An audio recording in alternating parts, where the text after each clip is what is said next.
Let's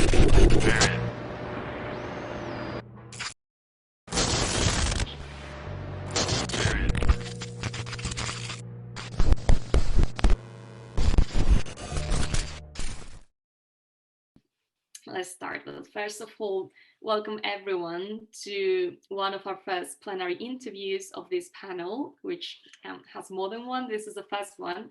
And the panel is titled The House as Gothic Locus, the Uncanny and the United States Family. I am delighted to present our speaker, Evert J van Leeuwen, who is a lecturer at the English department of Leiden Universiteit in the Netherlands, and who I had the pleasure to have as a teacher in the year 2017-2018. Welcome, Evert. Thank you very much for being here. We are really delighted and really thankful to you for being here.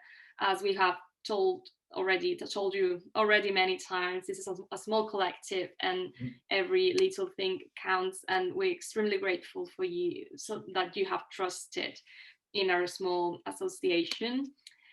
Evert J van Leeuwen. Yes, sorry. Thank you for having me. An honor.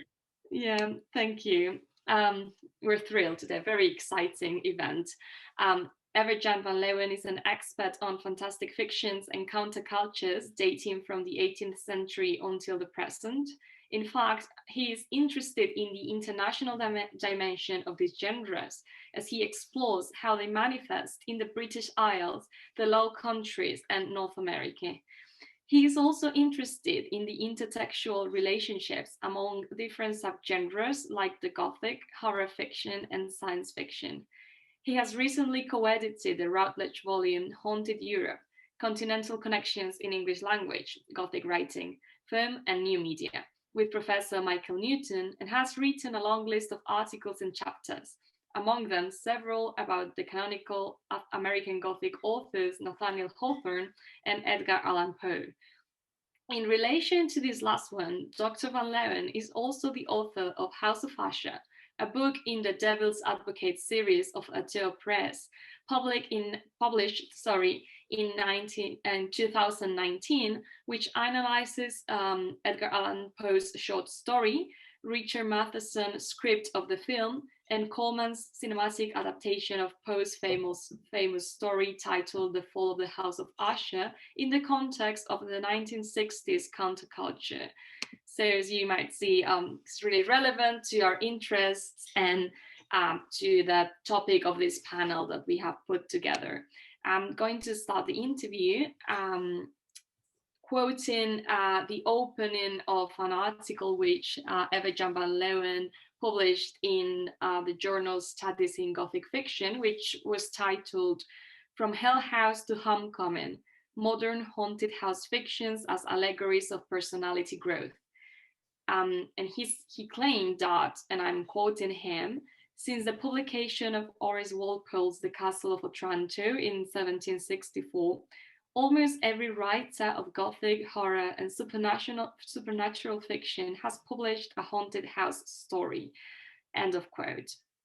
It is impossible that Sigmund Freud's concept of the uncanny, described as, and I'm quoting Freud, a class of frightening which leads back to what is known of old and long familiar, end of quote, does not come to mind when talking about houses, as they are familiar spaces.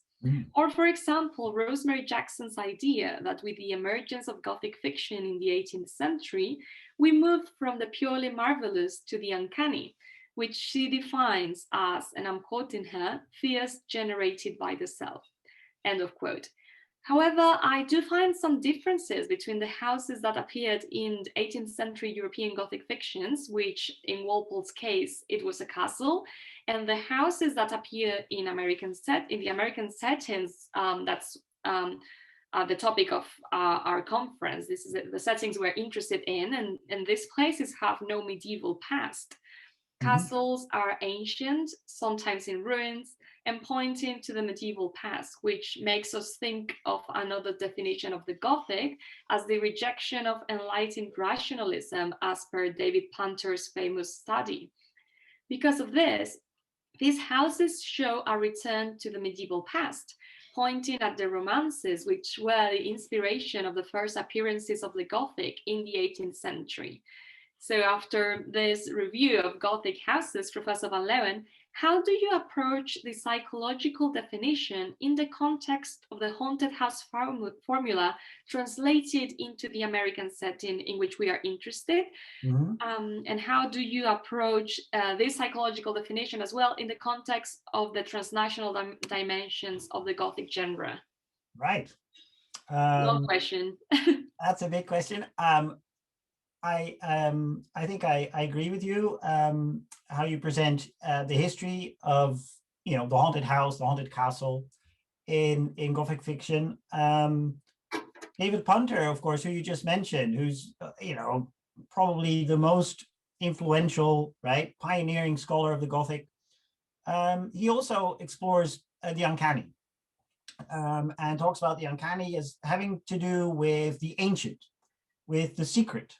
Ultimately with the return of the repressed, which is, of course, you've already quoted Freud, a particular, you could say, theoretical framework for approaching the Gothic. My interest in both the article that I published and the book I'm working on right now, which is in a way an extended study, for which that article laid the foundations, has to do much more with the present and the function of houses and haunted houses or horror houses in the present. And I think you're right that it is difficult to simply translate the classic, British or Euro haunted castles into American culture because there is no medieval past.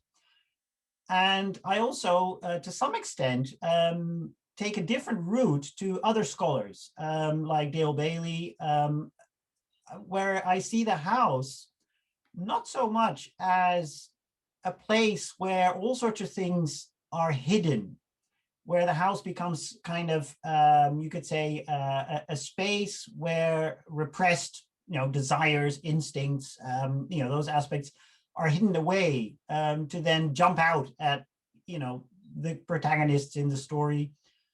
I see the house from a different perspective as a space for discovery in a positive sense. And I base my work not so much on the Freudian psychoanalytical tradition, but on the humanistic psychological tradition. And specifically Kirk Schneider, who wrote a book called Horror and the Holy. And its subtitle is Wisdom Teaches of the Monster Tale. And it is basically an application of humanistic psychology to classic Gothic, Dracula, Frankenstein, and those kind of texts. His point is that horror, rather than being about the return of the repressed, he says horror, I quote him here, horror slashes through life's surfaces. It cuts through all of our comforts.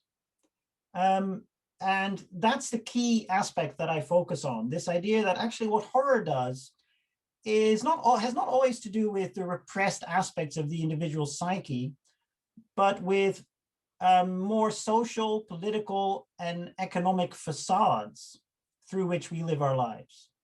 And what horror does is basically break down those facades and to show us the world that we live in as it really is. And that's based more on, I guess, the humanistic psychological perspective, where the focus is not so much on characters going into their past, and in that sense, acknowledging and encountering repressed desires and instincts, but it is about raising awareness in individuals about where they are, what their own personal ideas and ideals are about their own life, what they want to achieve, what kind of a person they want to be, what drives them as a human being. And in that sense, to make them aware of the, you could say, tensions between social norms, social demands, the constrictions that certain both legal institutions, social institutions enforce on the individual, and to ask questions about whether that individual is in fact in the right place. So rather than thinking about someone who is struggling, who is in that sense encountering feelings of anxiety or guilt, thinking about them as neurotic or somehow kind of struggling with repressed desires and instincts that are coming into consciousness, it is more about how that individual, as a self, struggles with the outside world. In that sense, how the individual struggles with ideology and how they have to confront that ideology and learn also to become critical and independent of the dominant ideology. And so that really inspired me to take a whole new look at haunted houses as spaces in which characters go on a voyage of discovery. So where what is behind the closed doors and in the basements and in the attics is not so much, something inherently violent or destructive, but that can actually lead to growth, to insight, to awareness, to the development of personality. And I looked at that specifically in the context of haunted house fictions in which there are always characters who are what is sometimes called the effective protagonist. They might not be the main character in the film or in the novel, in the story, but they are the character who actually grows throughout the story. And they're often the character, even though they might start out as you could say more of a sidekick character or a marginal character, ends up surviving the house and in a way taking the central position. So in that sense, rather than thinking about, I think something Robert Miles has said also about the Gothic being all about the fragmentation of the self, and especially, of course, these haunted houses being that kind of a space, it's about the building of the self, about searching for wholeness. So that's my particular angle, the kind of more theoretical basis where I'm coming from.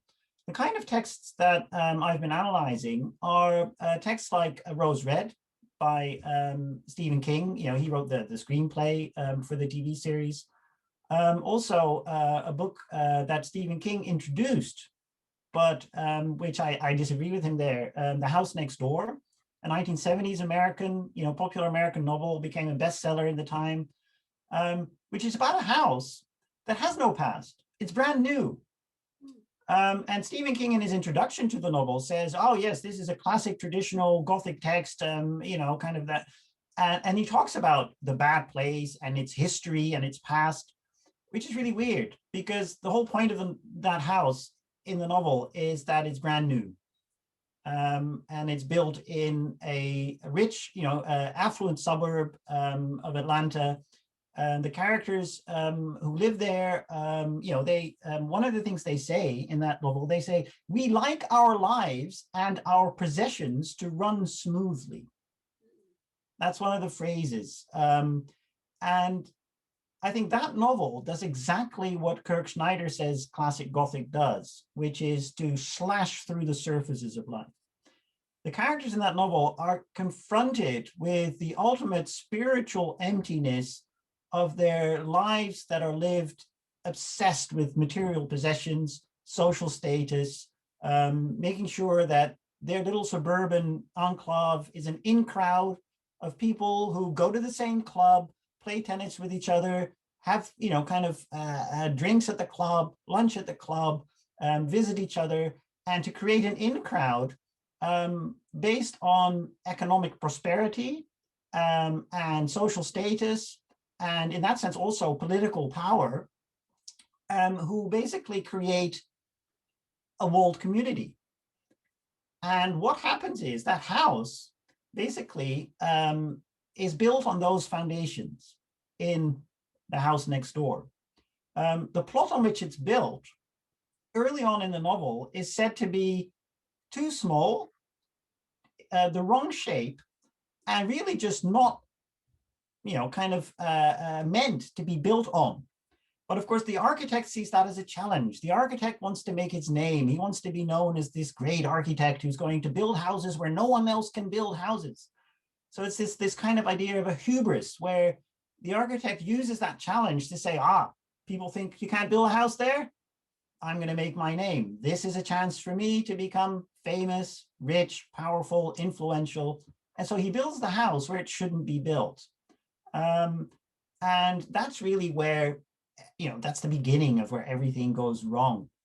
And what happens in that particular novel is that the characters who move into the house for all the wrong reasons. They are in that sense, they're all unmasked as people who aspire to wealth, social status, power, influence, rather than a good life.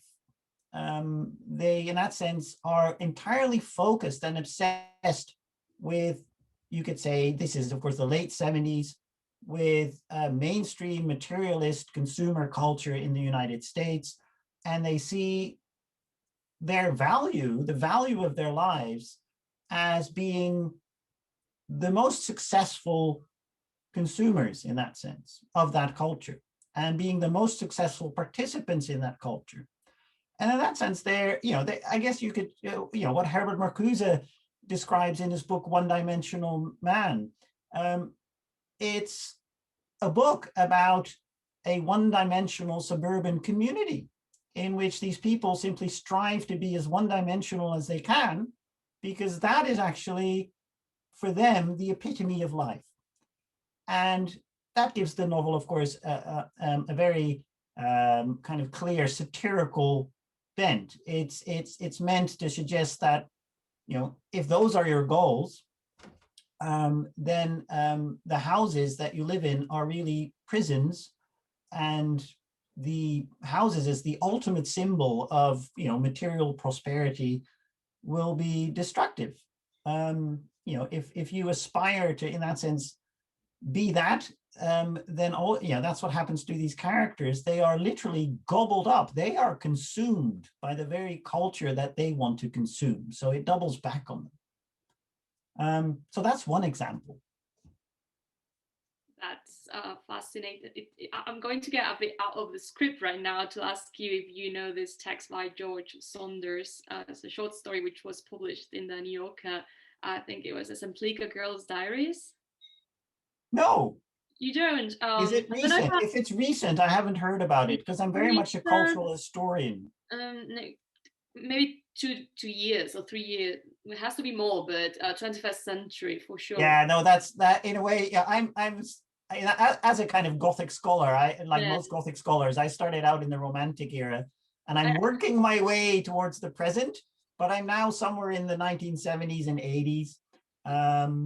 I've recently been studying the film The People Under the Stairs by Wes Craven, and I'd like to say something about that maybe later on, because that's probably one of the most recent things I've been exploring. That's the early 90s. No, I just really highly recommend it. I hope I've said the title correctly, but as you were talking about this novel, it was in my mind all the time, because I love it, first of all, but it's simply fascinating, this text. But it's basically the same idea of their perfect lives, but I would never approach it as a Gothic text, basically because it's so postmodern in its style. And it's exactly the same sort of example, the same situation. But yeah, your approach to the Gothic is fascinating. I think that's a route that needs to be taken, because of course, even though these medieval castles, this setting, it's very difficult to translate into the American setting because it has no medieval past, and still the house keeps appearing. So we need to explore different routes, for example. And regarding the formula in the specific context of the United States and in popular culture, which is the focus of our little project, and I think with your answer, we've already introduced this topic a little bit. How does the haunted house formula change here in the context of the United States throughout time? And I am thinking of the works of Nathaniel Hawthorne and Edgar Allan Poe, but then of what Bernice M. Murphy called the suburban Gothic, Mhm. arising from the anxieties of mass suburbanization of America starting in the 1950s, where Yeah. the aesthetic of the house completely changes, even though we say the American Gothic house is different to the medieval houses of Europe, still the suburban Gothic houses are different from Nathaniel Hawthorne's or Edgar Allan Poe's. So they are more plain, if you will. And then I'm also thinking of some contemporary horror films like Rob Minkoff's The Haunted Mansion or Guillermo del Toro's Crimson Peak, where Yeah. houses go back to the, if not medieval, which would be a clear transfer, but more of the aristocratic decaying mansion model, which of course exists in the United States, but it's again different to this suburban Gothic. So Yeah. we also have a tradition within the United States, and I would like you to develop a little bit on that. Yes. The way I know, of course, for me, Edgar Allan Poe's, The Fall of the House of Usher, if you take that as the kind of maybe the big bang of American haunted house stories, it is, of course, the poem at the heart of it, of course, The Haunted Palace, really turns it into an allegory, where really the house, of course, becomes Roderick Usher's head. It's his mind. So the narrator, in many ways, and earlier scholars have written about that. Really, this is the narrator is Roderick Usher. He's journeying into his own mind, and he's nameless, of course, the narrator, and that, that's important.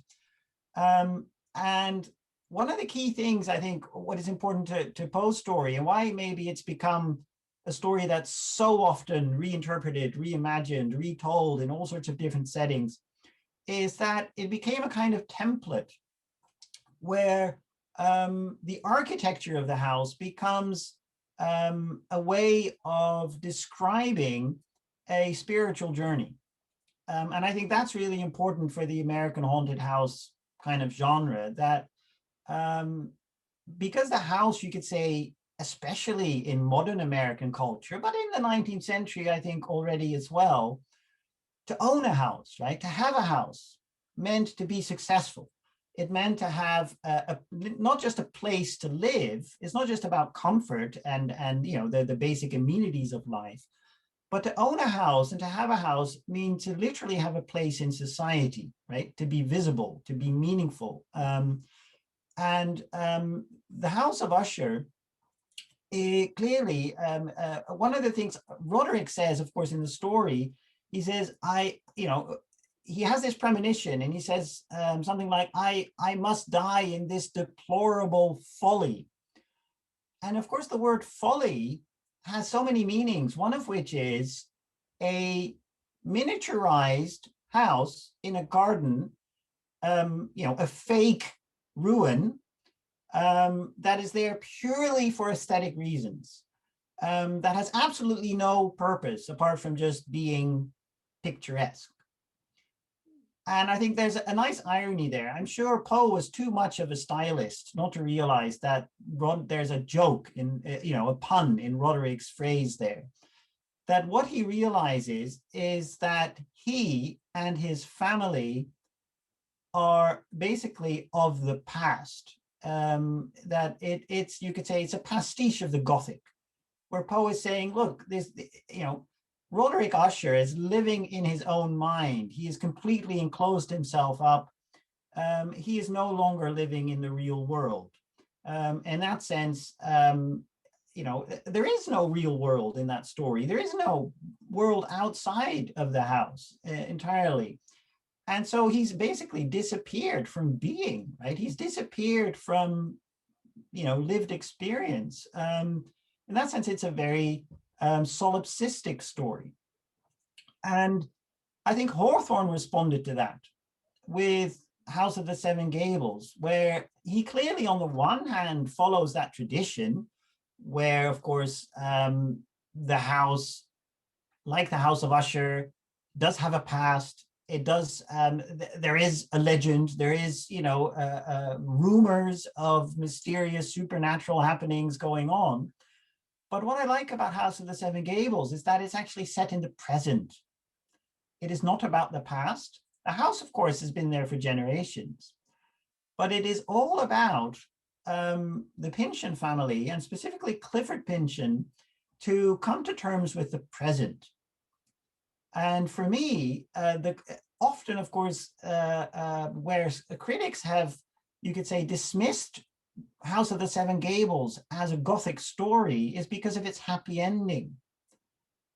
You know, in traditional Gothic and horror novels, haunted houses either gobble up their inhabitants or they fall to ruins. And in this particular story, what turns out to be the real horror is really the characters and Colonel Pynchon and their drive for power and status and ownership, right? They want to have, in that sense, both legal control and material control of the assets. And that is really what is causing the ruin in the story. There's something Abraham Maslow, the psychologist, said in his work on self-actualization. And I'll quote him here. He says, people who are, in that sense, what he calls self-actualizing people, he says they live more in the real world of nature than in the man-made mess of concepts, abstractions, expectations, beliefs, and stereotypes that most people confuse with the world. And I think most of the Pynchons in the story live that kind of a life. They're too obsessed with the man-made mess of concepts, abstractions, expectations, beliefs, and stereotypes that they think is what life is. And at the end, I think why it ends happily is that there are protagonists who grow out of that perception. The characters who die and the characters who come to a bad end clearly fail to do that. They hold on to this drive for power and control over others, and using the house, its history, its status, as a way of controlling others. Whereas the characters who leave, you can be critical of them, saying, yes, but you're going back to your landed estate, and then what a hypocrisy. I don't think it's about that. I don't think it's at all about, Hawthorne having a go at his characters and saying, look, they're hypocrites. They're leaving that house only to embrace an even more, you could say, Gothic mansion. It's about the fact that they have, rejected this need to somehow conform to the demands of their culture, and they're following their own wishes and their own desires. Phoebe and Holgrave marry because they want to marry, not because they have to marry, not because other people expect them to marry. They don't have any vested interests in that. It's about, in that sense, the characters becoming much more independent and following their own particular desires and what is good for them. And I think that's a really important novel. And maybe its happy ending, you could say, was a bit avant-garde for the time. It didn't fit, right, with the kind of stories. It was strange and unusual. Hawthorne liked it. Hawthorne felt that was his better novel. And I tend to agree with him. I think House of the Seven Gables, for me, is his most complete novel. But I also don't have any trouble with it ending happily, right? Because I've seen the characters grow, and I've seen the characters, in that sense, haunt the house, search through the house, open the doors, break down the boundaries, come together, and grow as characters. And I think that's important for Holgrave and Phoebe, specifically the younger characters in the text. They find each other through the house. And in that sense, I think that's an important a moment where in American culture, specifically, the house becomes about the present and looking forward into the future. And I think that's true for Rose Red as well. If you think of Stephen King's, Stephen King, I love Stephen King. I love his writing. I think it's, I'm a big fan. at the same time, I realized that almost nothing that he does is in any way original. Most of his stories are his version of something that was already done. And maybe that's his power, to really make it his own. He's like what David Bowie was for rock music in the 70s. That's what Stephen King was for horror novels. It's not that he invented new things, but he made them his own. And I think in Rose Red, he makes The Haunting of Hill House his own.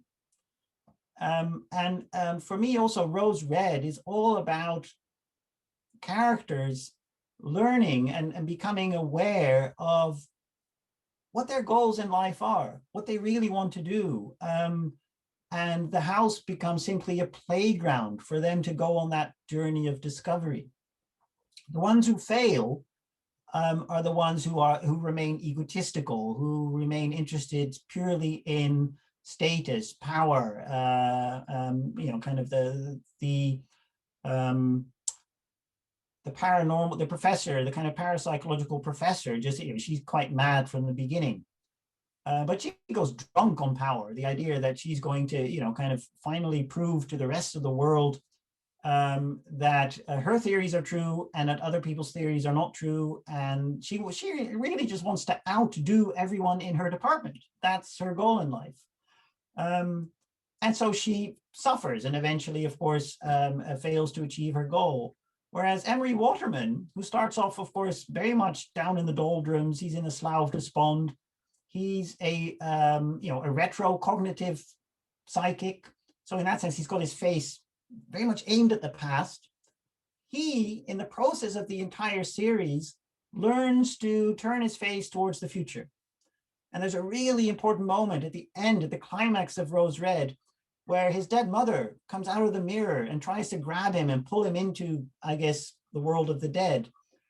And Kathy says, fight her, for God's sake, for once in your life, fight her, while he's screaming for help. So initially, he still can't do it on his own.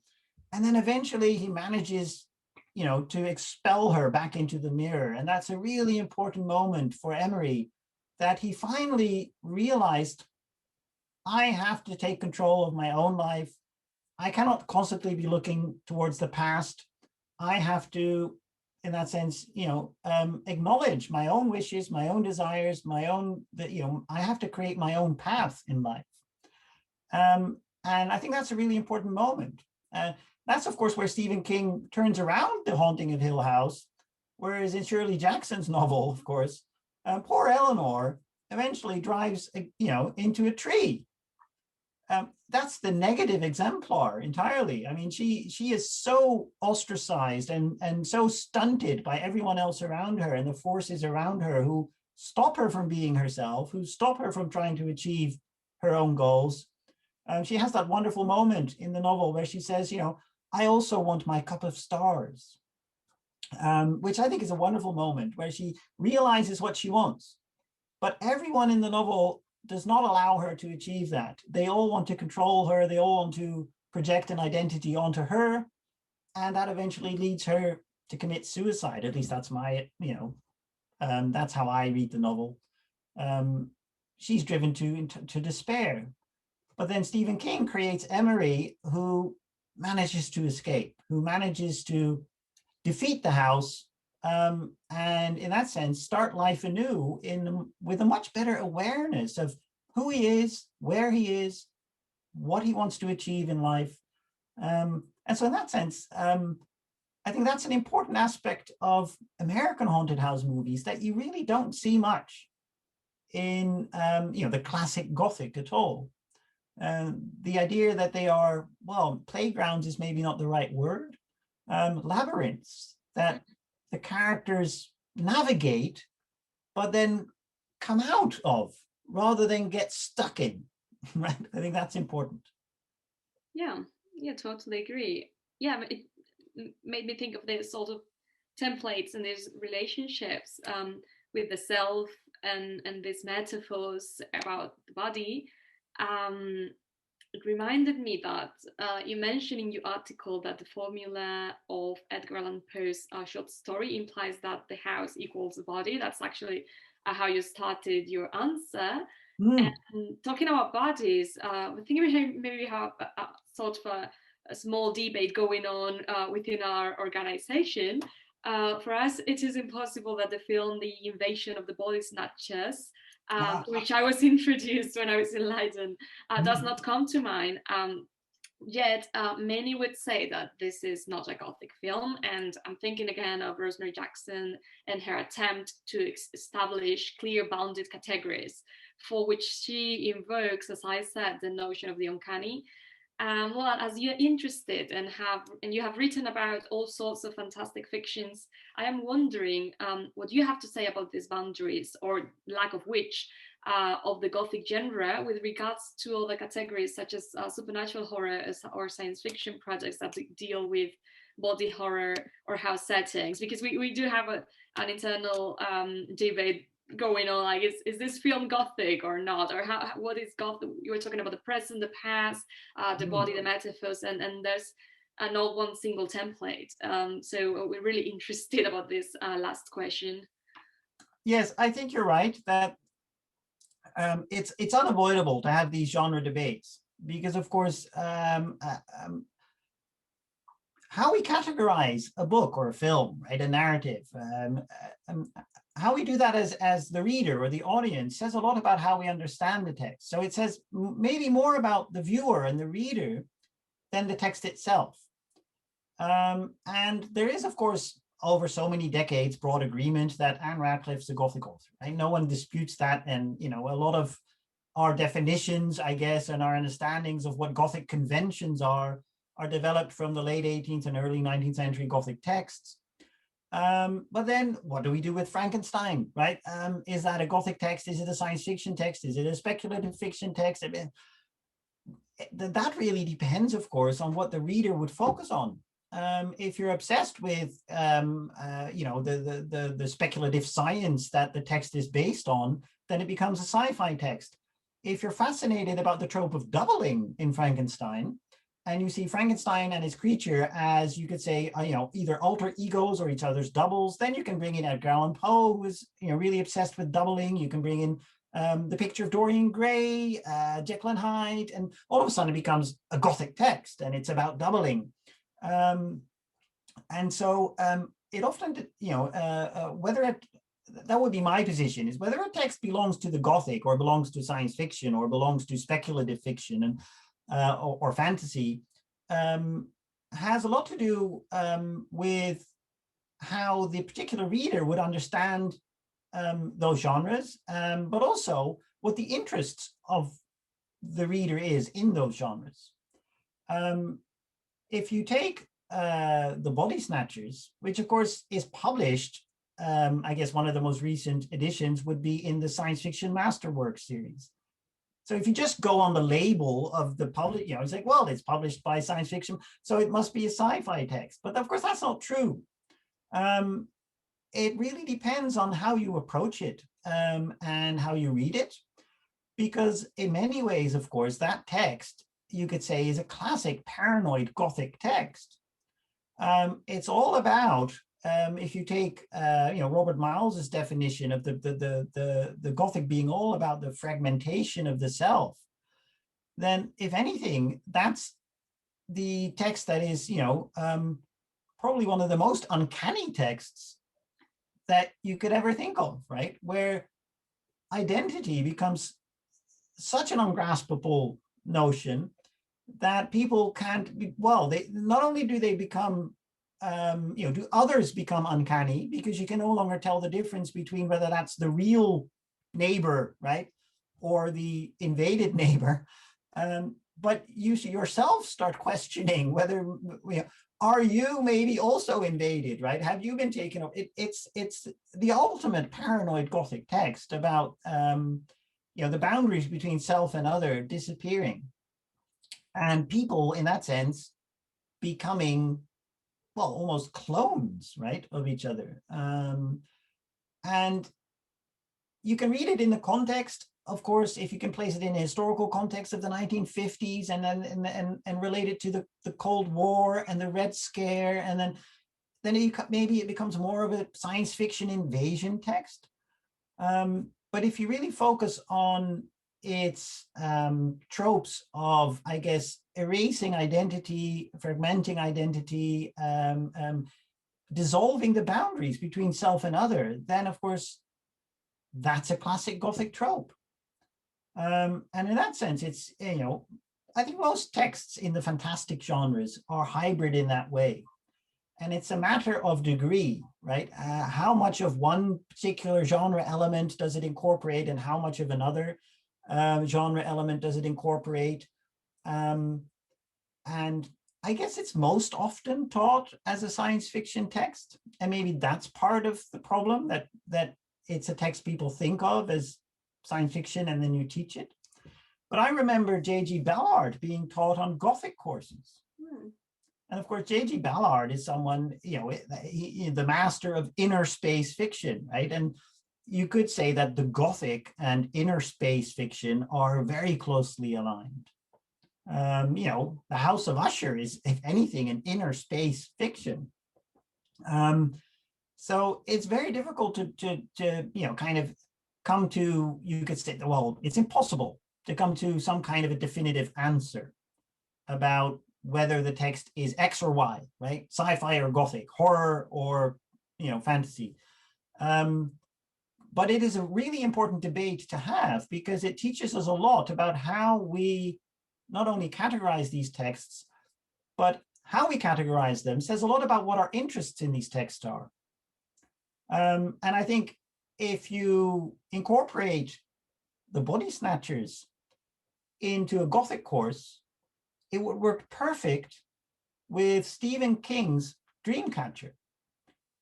I don't know whether you've read the novel or maybe seen the film. I haven't. Maybe someone has here. What happens in Stephen King's Dreamcatcher is that aliens invade the Earth, right? It's very 50s. But they don't do it in UFOs or weird shuttles. They invade the minds of people. They're like clouds and they invade people's minds. And what happens is there's a wonderful moment in which the main character, Jonesy, has been invaded by an alien. And Stephen King writes at length at how Jonesy, the self of Jonesy, his core identity, hides away in his own mind. And Stephen King then creates an inner mind as if it is an office space. And it has, and he hides away finally because the alien is taking over his brain. He has to run, and he closes his office door, and he's in a tiny little office with a desk and things, and he's looking out of the window, and the alien is right outside. And this is where Stephen King's, science fiction work really turns into a Gothic text, because he clearly goes to, the template of Poe's House of Usher, this whole idea of the head being a house. And he makes it, he literalizes it in the context of the story, where he simply constructs a mind as if it is a house with rooms, offices. There's a library with lots of files. And the challenge for Jonesy is to dare to step outside where the alien is, so he can find the right files, which of course are metaphors for his memories and his knowledge, in order to defeat it. Because initially he's cowering away and hiding away in the secret corner of his own mind. And by actually turning that into a space with doors, windows, walls, furniture, things to hide behind, filing cabinets to find things, by literally turning it into a space like that, he allows, I guess, the narration of a kind of allegory of someone has to overcome his fears and confront, well, I guess, in this case, it's an alien called Mr. Gray, but basically his greatest anxieties. And I think that's what Poe does. I think that's what Stephen King does in Dreamcatcher. A novel that really starts out as a classic 50s alien invasion novel, and then slowly transforms into, you could say, a Gothic thriller, because Jonesy's head becomes the House of Usher, right? The haunted palace. Yeah. But I think that's where the two really overlap. Yeah, that's a beautiful metaphor of like head having its own rooms and doors and labyrinths as well. I think It's beautiful. I think we're running out of time, but we've started a little debate here, and maybe someone else here in the session has something else to add. But before moving on with the questions and answers session, I would like to thank you for this beautiful talk, very enlightening. And well, let's everyone give a virtual applause to Evert J van Leeuwen. Thank you very much for joining our session, and thank you for a fascinating, very interesting talk. I'm sure everyone has learned a lot, so thank you again. Looking at the reactions, but I cannot just give you a clap from here. And now we'll open the question and answer session. If everyone has a question for Evert.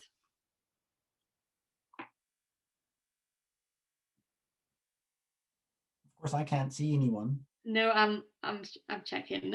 Okay. They will appear. They have, I think, yeah. Hello, Sophia. Hi. Can you hear me? Yes.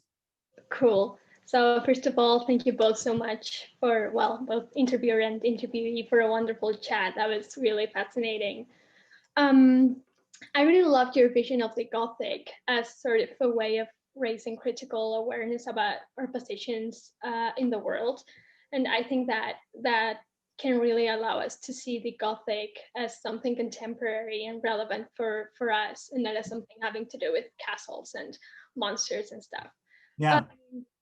So you said at the beginning that you were interested in the present and in how the function of haunted houses in the present. So considering this, I have a question about Poe's The Fall of the House of Usher, which is we can't seem to stop reading despite the fact that it's really old.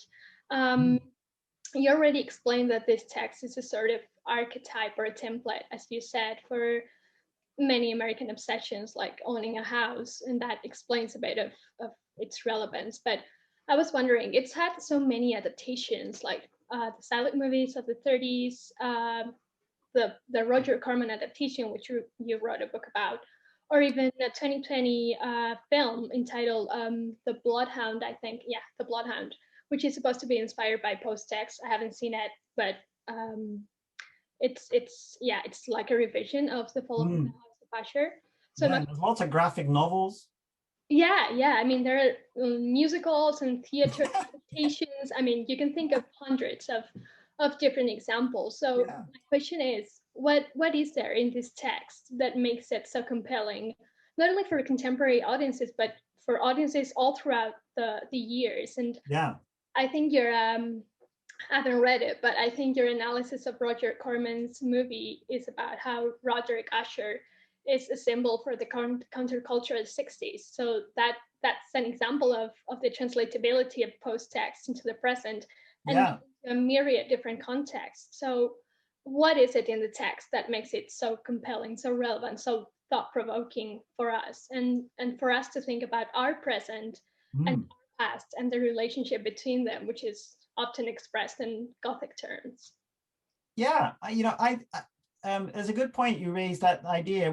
What struck me when I was writing that book about the film, Roger Corman's film, is that film, I was obsessed with that film as a teenager. And I was obsessed with Vincent Price playing Roderick Usher. And it's weird for a teenager to be obsessed with an old man. And I never, of course, thought about it that way at the time, but I thought, Vincent Price in the role of Roderick Usher, I thought he was I just was fascinated, completely in awe. I was like, this guy, And then it was when I watched Rebel Without a Cause. And of course, there's that famous shot, James Dean just going, "Oh, you're tearing me apart." And then I realized, like, I've seen that before. And Vincent Price does exactly the same thing. He's like, "Oh." And then I realized that what makes him so fascinating is it's not that he's an old man, it's his experience. It's what he's experienced. It's the complete angst of a meaningless existence, right? And that's why I was like, well, that's what attracted me to it. And there's a wonderful, I think, to illustrate how important that is in the House of Usher and its translations, that I actually am a big fan of Disney's The Haunted Mansion. I watched that thinking it was going to just be a piece of fluff, right? A film based on a theme park ride. I mean, what's that? And it has Eddie Murphy. Now, I like Eddie Murphy. I grew up with Eddie Murphy, so that in a way, got me interested. But it's actually, maybe I'm overinterpreting it here. I think it's really subtle. I think there's lots of little jokes and little things there where the lady in the glass, the prophetic lady in the Madame Leota draws Jim Evers towards her. And, what are you seeking? And he's like, I'm seeking a way out of here, right? That's all he's interested in. And then she says, then you must look within. And I think that is straight from the House of Usher, right? That's what you got to do. You got to journey into your own mind. And you got to look deep within your soul.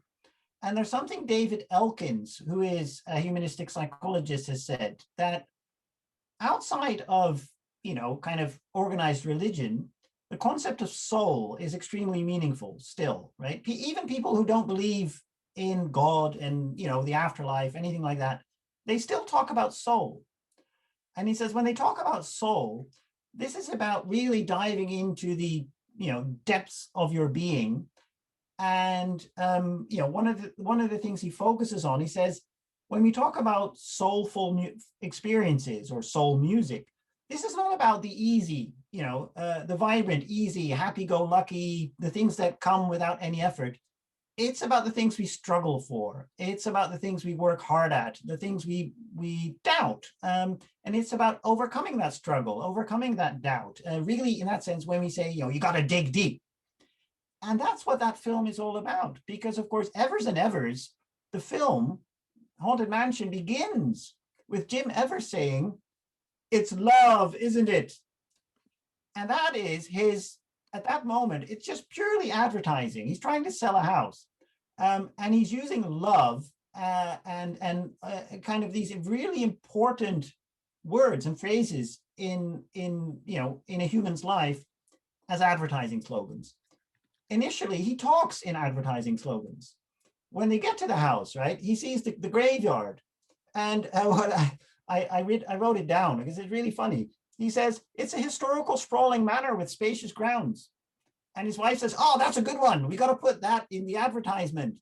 And of course, it's the kids who say, it's a graveyard. It's full of dead people. And so what Jim Evers and his wife need to do, of course, is learn literally to look into their hearts, right? To find a spiritual meaning to life rather than just, making lots of money by selling big houses, which is initially what they're obsessed with, right? He's late for his own, I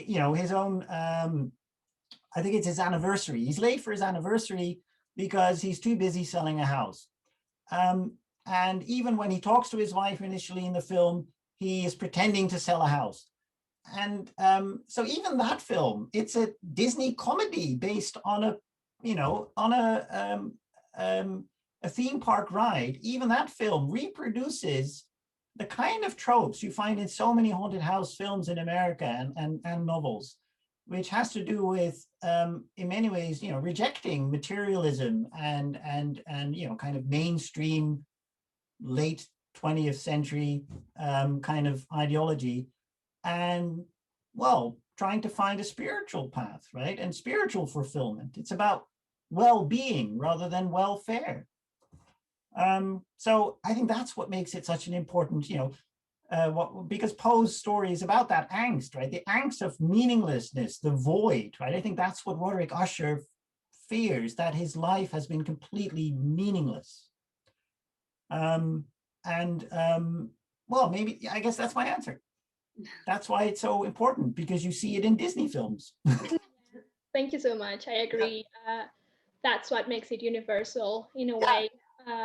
Its capacity to reach out of its context and to speak to people, from all ages. Thank Yeah. you so much. Yeah.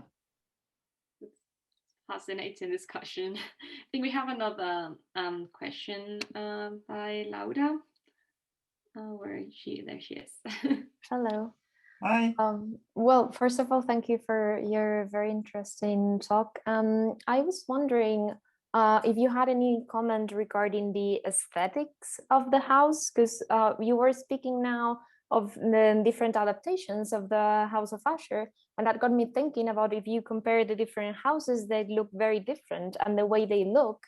And also, if we think about the Gothic mansion as compared to the aristocratic decay mansion in the American imagination, and how these visual aspects, and I'm thinking visual both in movies and visual what we can get from literature as well, and how that affects the horror, the workings of the Gothic in this type of different iterations of this kind of same trope. Yeah,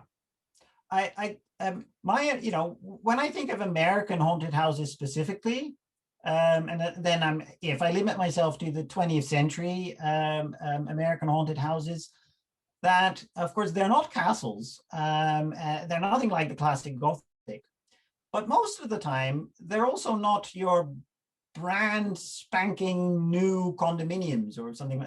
They exist, but they're often these like the ultimate suburban villa, where you have the broad road, and then you have some nice grass, and then the sidewalk for the pedestrians, and then wonderful lawns, and then of course I live in the Netherlands, where all houses are stuck together, right? They're all pushed together. There's no space. The roads are that narrow. But in America, it's all especially suburban America. When I think of the house in the house next door, when I think of, well, Rose Red is kind of but it's an industrialist's, dream. It's mock Gothic. It's still just a big sprawling mansion in a very urban environment. And the house in The People Under the Stairs is typical, that kind of a house. The house in Halloween, right, is that kind of a house. It's not a haunted house, but it's a horror house. And what fascinates me about a lot of those modern houses, which are the typical, often still made of wood, because that's how in America people build houses, but they are freestanding with a lot of grounds around, therefore isolated. And I think that's really important, that, I hear all my neighbors. I've always heard all my neighbors living in the Netherlands, because all the houses are stuck together, and you just, when the neighbor goes to the toilet, I hear the neighbor go to the toilet, right? But that at least tells you that you're always living with others, right? You're not just living your life, and you can't ignore the rest. Where in these American suburban kind of, estates, people are living together, but there's so much space around them, and their houses are so large and roomy that they, in a way, are still isolated, because they can simply ignore, right, the rest of the world. And in The People Under the Stairs, which I think is a fascinating film, I'm currently obsessed with that film, but that house is not just, doesn't have locks to keep people out. It actually has locks on the outside to keep people in. And I thought that was really an important symbolic, aspect to that film, where the so-called family who live there are not only trying to keep the evil world out, they're trying to keep whoever is in from going out, from meeting others. Their supposed daughter has never been outside. And when the kid who infiltrates the house asks her kind of, look outside, it's the neighborhood, it's a nice day. She's like, neighborhood? She's never heard that word. And I think that's really important in that film, that in that suburban area where everyone lives in these big, huge, beautiful, sprawling kind of suburban homes, they're all living alone. They're all isolated. They're alienated from each other. Whereas the kid who infiltrates the house, who comes from the ghetto, he lives constantly with other people. He actually is living in a community.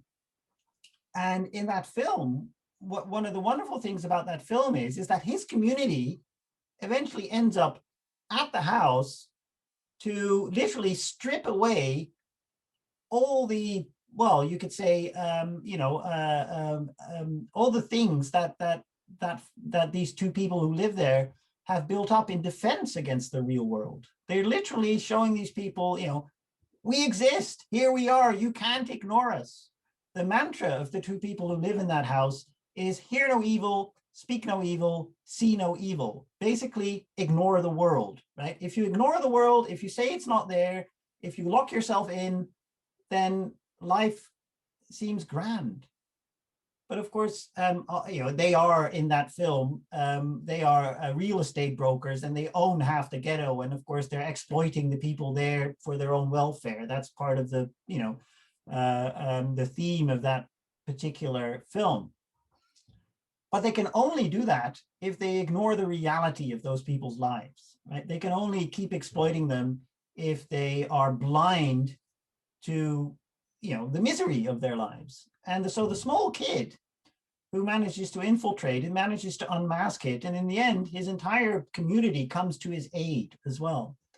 I think that's a really important aspect. So for me, that's when I think of, the aesthetics of the American haunted house, it's isolation through, you could say, what some scholars call affluenza. These families and the families who live in these houses have become so materially prosperous that they're able to build castles for themselves, isolate themselves, and ignore the rest of the world. And so these houses look beautiful, they're new, they have wonderful gardens, huge garages, and they look like everyone's dream house, but actually they are a hell house, right? They are prisons, and people have imprisoned themselves in them. And I think that's key to the aesthetics of a lot of modern American houses, that they actually look so much like the home we all want to own.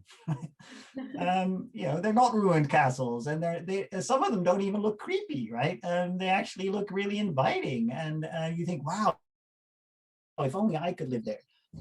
But then the films tell you then, of course, the drawback of that, the dangers of becoming completely isolated and self-imprisoned inside, I guess, a gilded cage, right?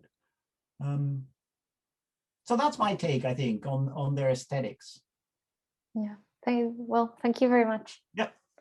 It was fascinating. We're always trying to see what's particular of the American Gothic. I think we have another question by Heather.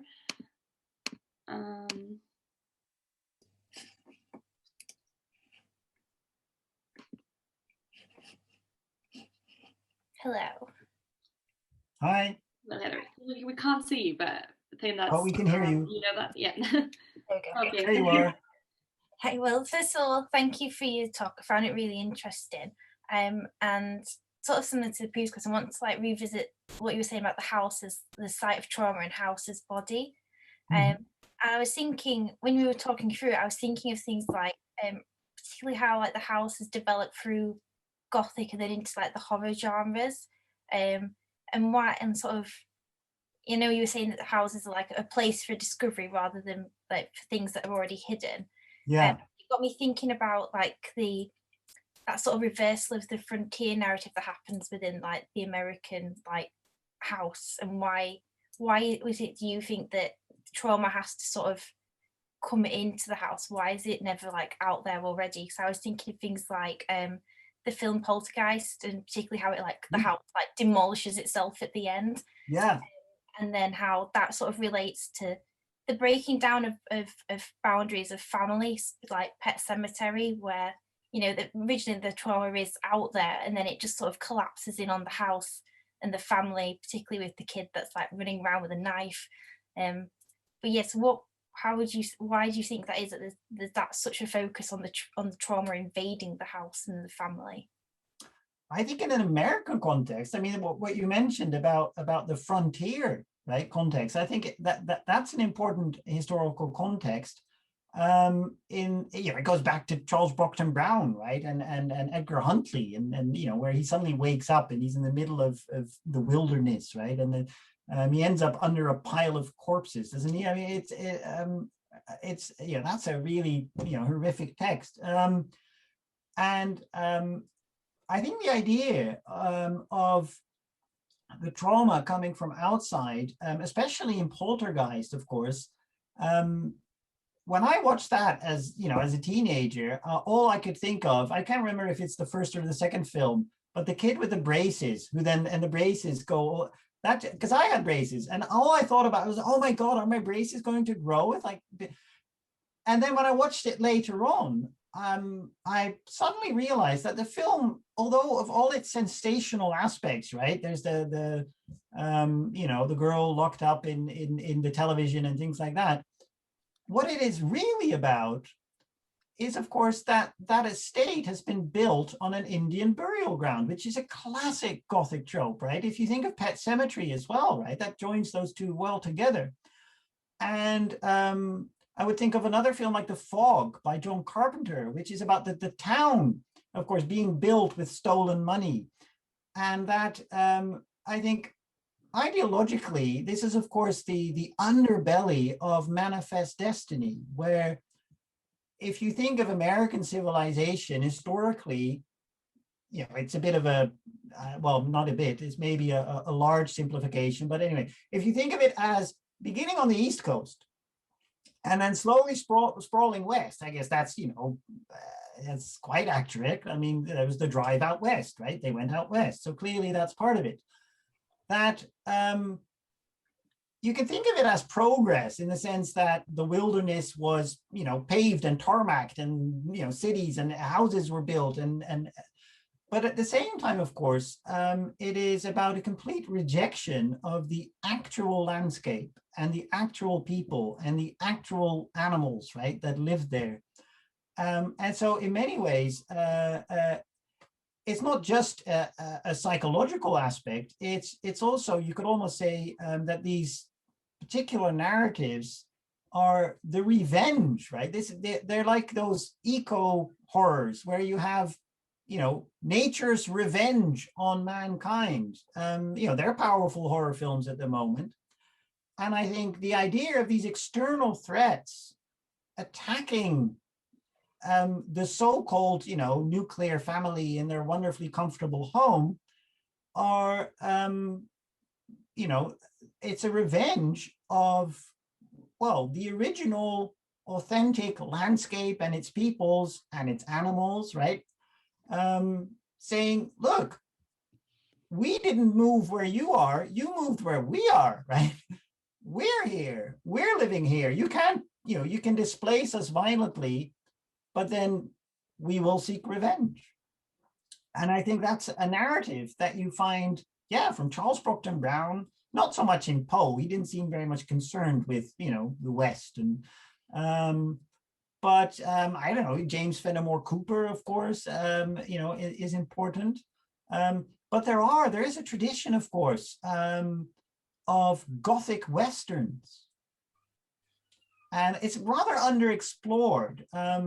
I looked into Gothic spaghetti Westerns, which are really Italian, of course, but there are also some Gothic American Westerns that pick up on that idea that actually there was a real, kind of dark, unrecognized aspect to, well, moving American civilization out west. And Americans are still being confronted with it, I think. And a lot of those films are very much about that. That's maybe where haunted houses and more of an ecological kind of angle would, work well together if you want to explore that. It's literally the Western wilderness striking back at artificial society. Thank you. Yeah. Yes, a fascinating question. Thank you, Heather. I think I asked on the chat if anyone else has a question, and I think that's pretty much it. So what we would like to do now, we discussed, because we're reaching the end of the session, I'm going to ask everyone who's comfortable with it to turn their cameras on to, well, thank Evert again for his talk and for answering his questions in such an enlightening manner. It was like an extension of the talk because it was also relevant. So let's give Evert a proper goodbye and thank you. If everyone can please turn on your cameras. All right, that's us. I get one more. No, yeah, okay. Okay, so that's the end of the session. Let's give a virtual clap and thank you very much for being here. It's been our delight. Yeah, well, thank you. Thank you. It's really good. It's, you know, it's good for me to talk about my work, right? I'm always talking to myself. So it's, you know, I'm very happy to just, you know, bounce ideas, right, off of each other. It teaches me a lot as well, right? It gives me new insights. So thanks a lot for having me. We'll be happy to see you again in any sort of situation, hopefully in person. Yeah, and hopefully, yeah.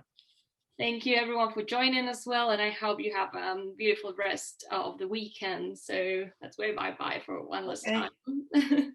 Thanks for joining. Bye. Bye.